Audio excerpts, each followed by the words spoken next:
Bom dia a todos. Eu queria agradecer, em primeiro lugar, a oportunidade nesse ambiente de debate de ideias, ambiente democrático, a gente trazer a posição do Ministério Público sobre um assunto tão importante quanto é essa tentativa de despejo da Embrapa Cerrados.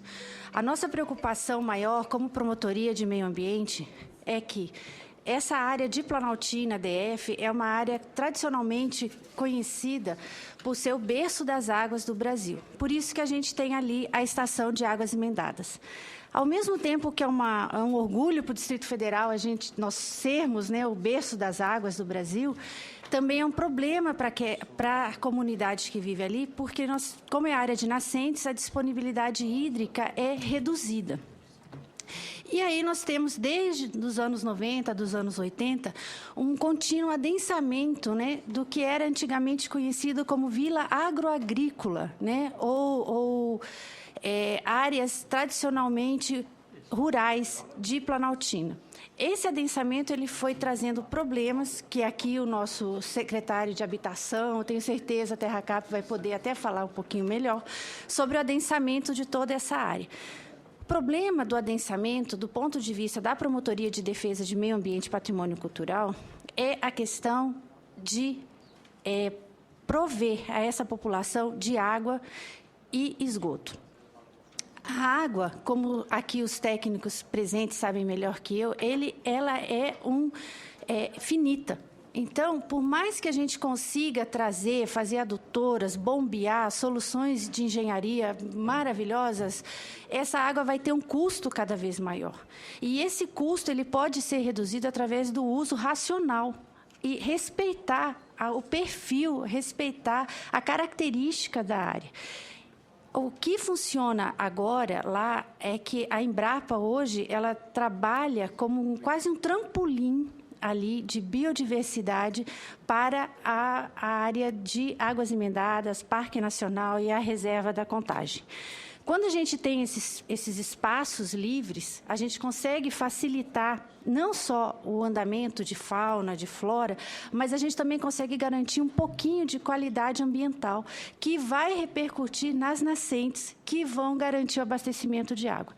Então, a gente tem um sistema que é um sistema muito delicado, que é um sistema muito bonito de se ver e que, exatamente por essa delicadeza dele, ele não vai suportar essas constantes agressões.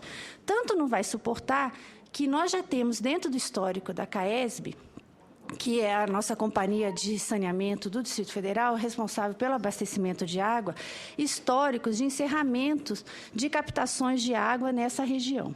E nos anos 90, infelizmente, a CAESB, a mesma companhia, usou como justificativa para construir estações de captação de água dentro da Estação de Águas Emendadas, que é uma unidade de conservação de um nível muito restritivo.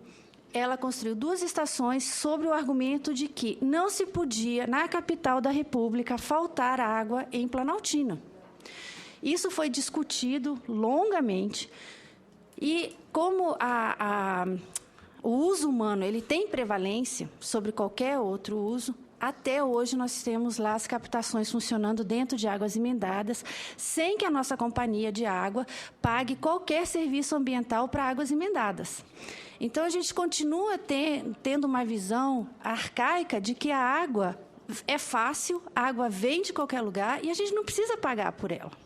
E não é verdade. Infelizmente, não é verdade. A água é cada vez mais um recurso precioso, fundamental para a nossa vida. E isso tem um valor, e isso também tem um custo.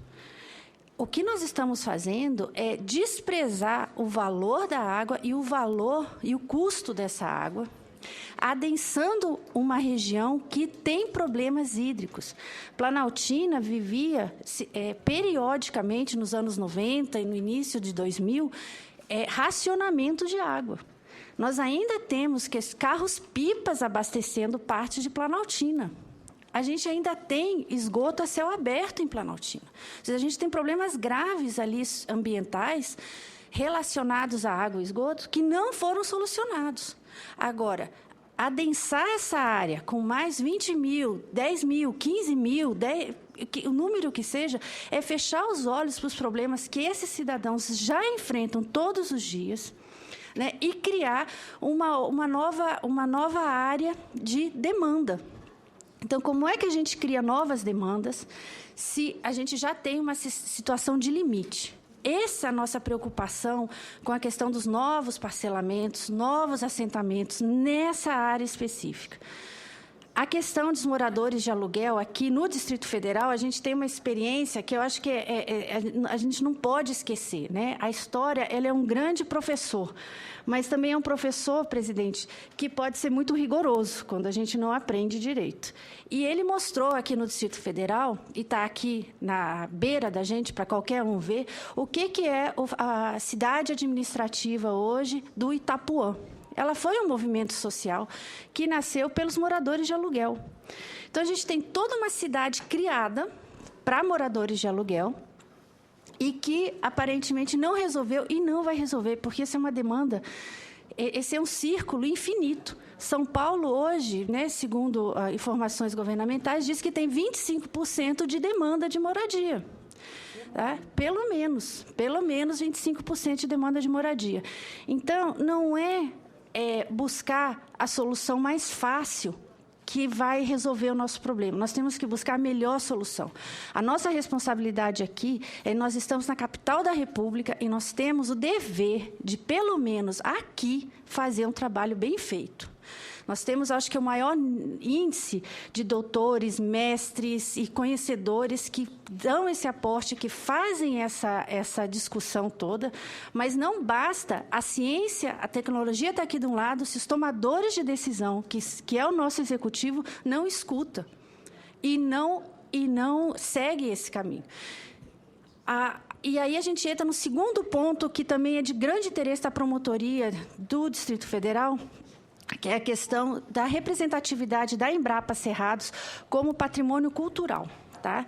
A Embrapa Cerrados vai ser melhor explicado aqui, mas ela desenvolve um trabalho enorme e importantíssimo para todo o bioma cerrado. E o bioma cerrado não é Distrito Federal, o bioma cerrado é Brasil. E é para o Brasil que a Embrapa Cerrados trabalha. E a gente está esquecendo disso na hora que está colocando a Embrapa Cerrados aqui numa situação impossível, como se ela estivesse disputando algo com alguém. A Embrapa Cerrados não está disputando nada com ninguém. Por quê? Porque ela presta um serviço essencial para todo mundo. E esse serviço deveria ser premiado pelo governo do Distrito Federal. E não está sendo, na verdade, chutado de fora aqui de uma área da BR-020. Nós tivemos a abertura agora da exposição agropecuária aqui no Distrito Federal. Primeiro dia, essa nossa exposição aqui movimentou 1.300.000 no primeiro dia. Isso é trabalho de quê? É trabalho de produção, né? Então, é a ciência trabalhando ao lado da sociedade, capacitando as pessoas a produzirem sustentavelmente. E essa possibilidade de produção sustentável, ela está intimamente ligada aos saberes que foram criados nessa região. Então, não é a mesma coisa de trocar de sapato, ou trocar de apartamento, ou trocar de casa. A Embrapa Cerrados está aí por uma razão muito séria, porque ela tem uma série histórica que precisa ser preservado. Esse conhecimento de ciência e tecnologia, ele é protegido pela nossa Constituição. Então, quando o Ministério Público vem aqui fazer novamente um apelo ao nosso governo do Distrito Federal, que, por favor, se sensibilize com essa questão. Aqui nós não estamos num jogo de trocar uma coisa por outra. Já passou esse momento. Hoje em dia, no século XXI, nós temos que entrar num jogo de ganha-ganha. Ganha o Distrito Federal de estar em Embrapa Cerrados aqui. Ganha Embrapa Cerrados de preservar a sua área de total dos 300 e tantos hectares para manter as pesquisas que fazem desse nosso Brasil, que fazem desse nosso Cerrado sustentável e economicamente viável. Então, a nossa mensagem aqui, na comissão, é, mais uma vez, de alerta Tá? Nós não precisamos ir às cortes, nós não precisamos discutir o que a nossa Constituição tão claramente já fala. E agradeço muito a oportunidade de estar aqui e espero que todos os debates se alinhem no sentido de que, sim, é possível a gente ter desenvolvimento sustentável, é possível ter cuidado com o meio ambiente e é possível ter uma política fundiária responsável. É possível o tomador de decisão aqui do Distrito Federal fazer uma equação ganha-ganha e jamais sair dessa tragédia que a gente tem, que para um ganhar, outro tem que perder. Muito obrigada.